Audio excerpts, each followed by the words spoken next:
as Mutt from here on out for this talk. I'm Jeff Mann. I've been in the cybersecurity business for over 40 years. I've been doing PCI for 20 years since the very beginning. But I cut my teeth back in the mid-'80s to the mid-'90s at the National Security Agency, thus the uniform here. A little awkward that I walked in 2 sessions ago and they were talking about cryptography, and there I am in the crowd. Jeff, why don't you introduce yourself real quick? Sure. Jeff Zitomer, I lead product management at Human Security for client-side defense and the PCI DSS requirements that relate to client-side 643 and 1161. My main focus is making it as easy as possible for entities to protect their payment pages in compliance with these new requirements, and really simplify as much as possible, remove as much of the pain as possible from becoming and remaining compliant with these new requirements that frankly are very new to everybody. And that's why the focus of this talk isn't actually going to be a sales pitch of the product, but trying as much as we can to help inform people to understand this new space. How does the browser impact things? How does your web application impact the scoping, security, and then finally compliance with these requirements? Great, thanks, Jeff. When I was at NSA, I was there at a unique time in history where the digital age and the internet age was really starting. I started out as a cryptographer. I was actually designing systems, crypto systems that were being used by the DoD and military. A little bit later on, when the internet became a thing, a couple guys and I, we started thinking, oh, we should figure out how to break into systems and networks and computers. They mentioned the movie Sneakers 2 sessions ago. That was sort of the inspiration. It came out in 1992. So a bunch of us learned how to break into computers and networks. We were doing hacking, and I identify as a hacker these days, but I ended up becoming the architect of the first NSA Red Team. Came out into the private sector almost 30 years ago, and wanted to try to help companies as they were trying to plug into the internet and figure out how to do commerce on the internet, break into their systems and tell them how to fix things. Got really frustrated that nobody was listening, and then around 2004, PCI came along, and my clients, even though they didn't care anymore, they knew they had to do security if they wanted to be PCI compliant.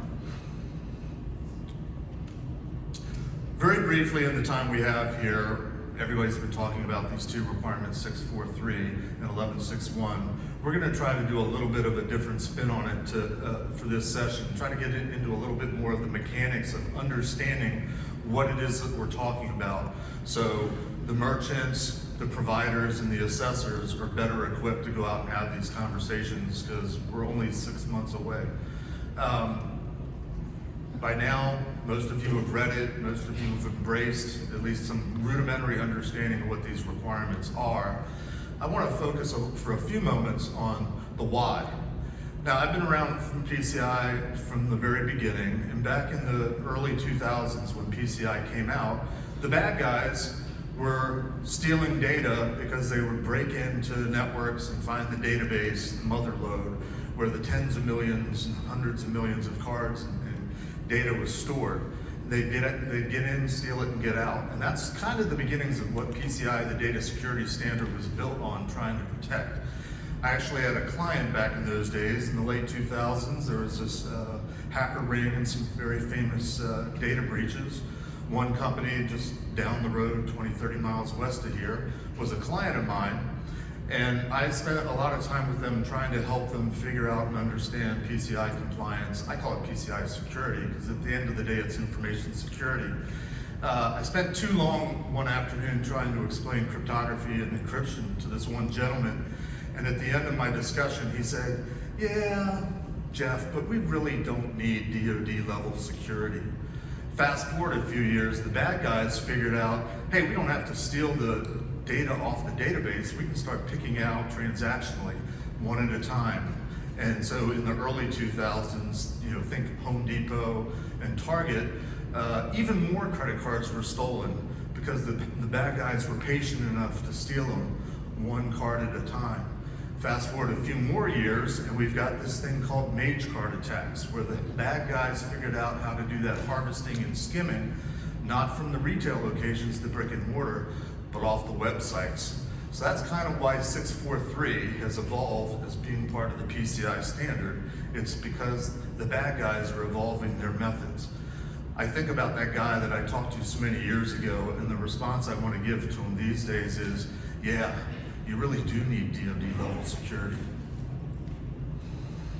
So think about it. We all have to go through that security awareness training every year. In the last couple years, it's all about stop the fish, stop the fish. In the early days, it was don't click on the attachment. So it's embedded into our psyche, hopefully. Don't click on the link, don't open the attachment, don't follow this link, don't do this, don't do that. But effectively these days with web applications, e-commerce applications, every time we load one of those things, we're taking unknown number of scripts and kind of trusting them as they load onto our client-side browser, our experience. And while the council's put out the standard and add this requirement, they've added some clarification to try to help us understand the scope, the where and the when and the which ones. As an assessor, I'm approaching my clients with, this needs to be done. We need to figure out who owns what and who needs to do it. But at the end of the day, if you're my client and you're a merchant, you're the one that has to say, yeah, this is being done, whether it's being done by you or whether it's being done by one of your third-party service providers.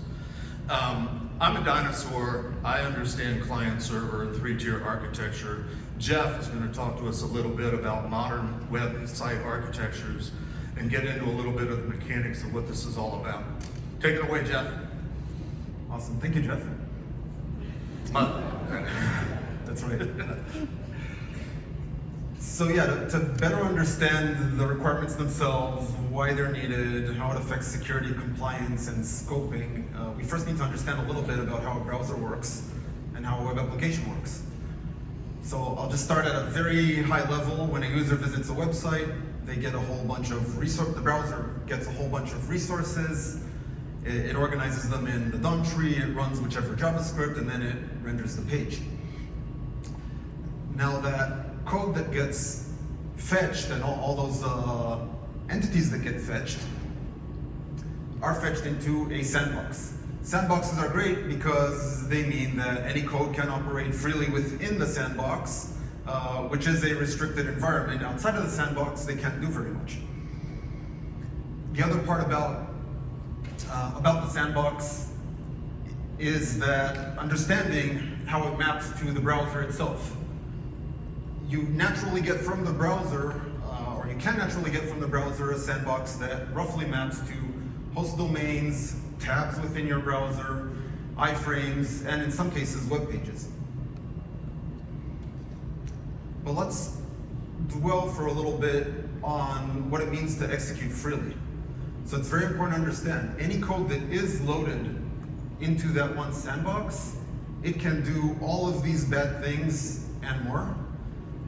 The main issue here is the browser doesn't have any kind of access control or any kind of segmentation within a sandbox. So all this third and fourth party, fifth party scripts, all these scripts that are running on your site can effectively do all those bad things from before.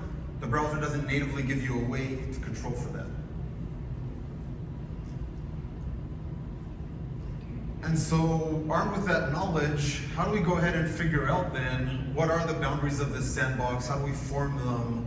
How do we treat the different parts and create that segmentation and isolation? Well, we don't need to reinvent the wheel. We already know as PCI professionals, as security professionals, about segmenting networks and the idea of you have your CDE, you have your connected to system, and then you have everything that's out of the scope. How do we now take that and apply that to web applications?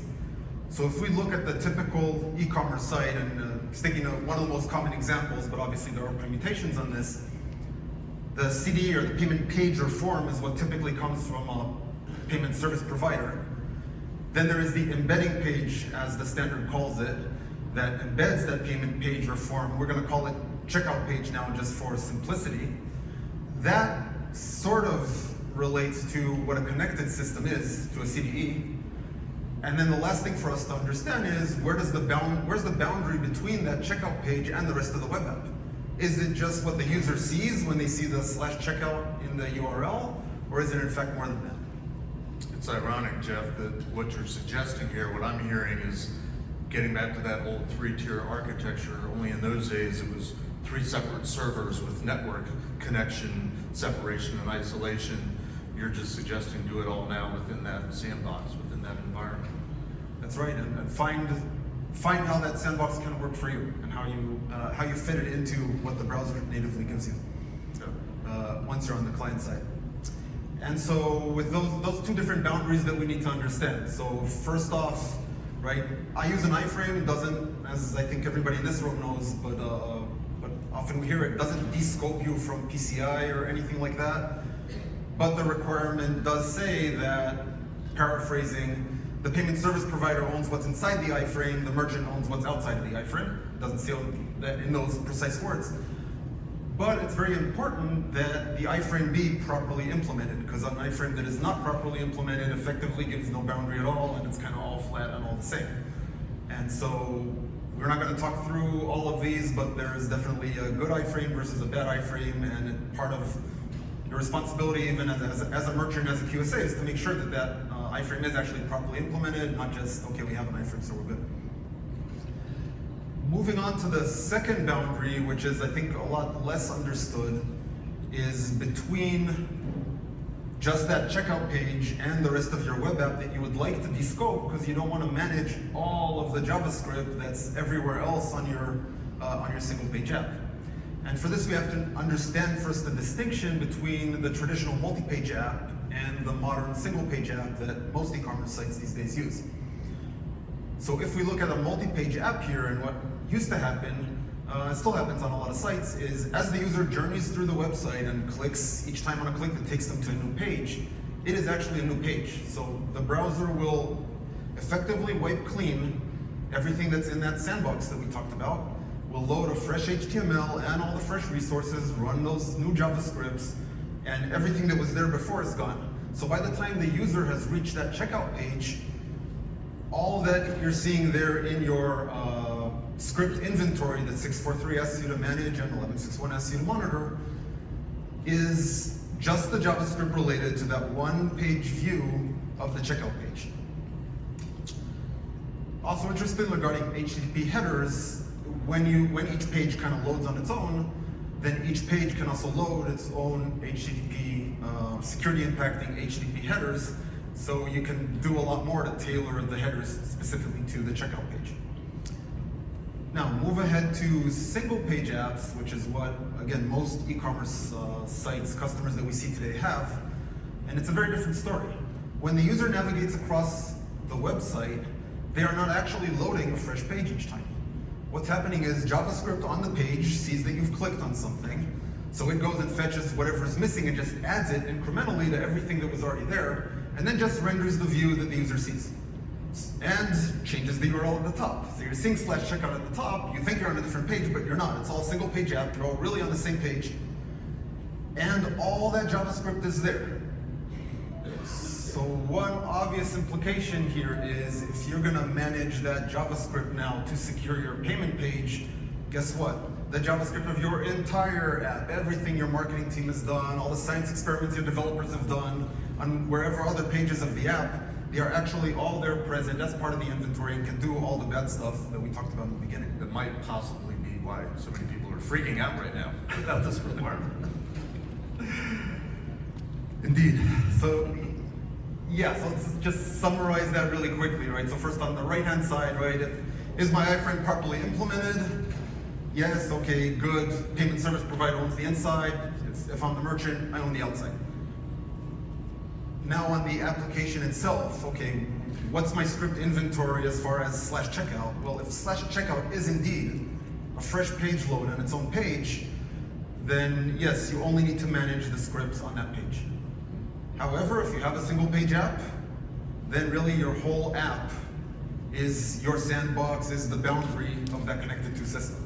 You don't have that separation between the connected to and the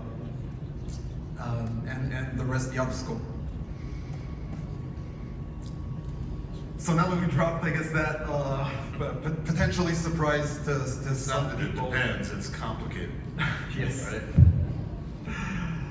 then okay, what do you do now? So there are a lot of options. The two kind of archetypes of options are, one, you just scope the entire app and you have to start managing the security of all of these scripts across your entire app. And you need to take into account what can you do with security impacting headers once you know that those headers are really, you load them once with the entire app and they kind of need to carry you through all the way to the checkout page. Option two, and it's not an easy pill to swallow, is to re-architect your page so that it mirrors that network view that we looked at before. And so you're creating that intermediary page or checkout page.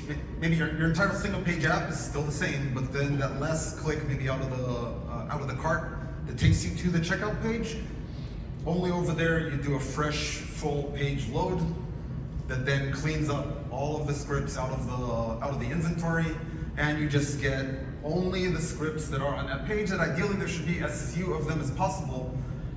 And I am saying this as a vendor who, kind of the more scripts you have, the more scripts you need to manage, the more my product you need, all right? And so we're happy to help you and come talk to me later, but right, the right thing to do, I think we all know, is have like no amount of security, and the best security tool out there isn't better than just reducing your attack surface. So that's the best option, right? Problem is it doesn't come without its trade-off, right? So there's a reason why we went to these single-page apps. So first off, you're going to have to tell your developers to kind of go back from that and re-architect at least that part of the application. That's not an insignificant effort. You then, right, we went to single-page apps because they provided such a great experience and such great performance, and so giving that same level of seamless experience for the user is going to be a lot harder now, transferring all the relevant context. And it's going to be very, very small if it's done right, but still potentially somewhat noticeable that last page hop or switch to the checkout page may have a few extra milliseconds on it of latency. Back to me. Yeah, it's a principle I learned 40 some odd years ago working for the government, but an InfoSec grew out of the DoD and the military and defense in that sense, and it's really, paint a smaller target is a good thing to do. And PCI has been through that over the years. At the beginning of PCI, credit card data was literally everywhere, and even though we had a requirement to encrypt it, there were no options. So merchants slowly figured out, hey, we don't even need to store this stuff in the first place. So you get rid of it, you're reducing the footprint, you're reducing the likelihood that things get stolen. We're just trying to add a little bit of more context and add a little bit more to the discussion. We're not here to say this is the way you have to do it. We're just saying it's really time to start thinking about this in more detail. If you're an assessor in the audience, your merchants, your service provider clients, they're starting to talk to you already. It's up to us as assessors to be able to give that guidance and that advice and point them in their direction. We all say it depends. It depends how much you want to invest in re-architecting. It depends how much you have control over your web application architecture. But we're the ones that are going to be asked, so we're the ones, that's why we're talking about this at this community meeting so much. If you're a merchant and you're the one that's holding that website, don't forget you're the merchant, you're the mid. It's on you ultimately, and it's not as simple as saying, well, I've outsourced all this web page to a third party. Sure, start talking to that third party and ask them if they're understanding what all the scripts are. Are they and you understanding the architecture of your web-based application? Is it a single page or is it multi-page? What would it take to re-architect it to minimize the impact by creating that sort of semi in the middle protected checkout page? If you want to talk to us more, if you want to add to the discussion, you want to agree or disagree with us, you can find us and our colleagues at our booths, human or online. But if you really want to enjoy the conversation, later tonight we're hosting a networking event along with TCT, Total Compliance Tracking, because I think this is a conversation best to be had with food and libation. 7 to 9:30, it's literally across the street and to the right about 50 feet from the Boylston Street entrance. Back Bay Social is the name of the facility. Stop by either of our booths or TCT to get more details. Want to give a shout out to Eric Fisher. He was the brainchild behind a lot of this thinking that went into this presentation. And with that, we thank you. Thank you.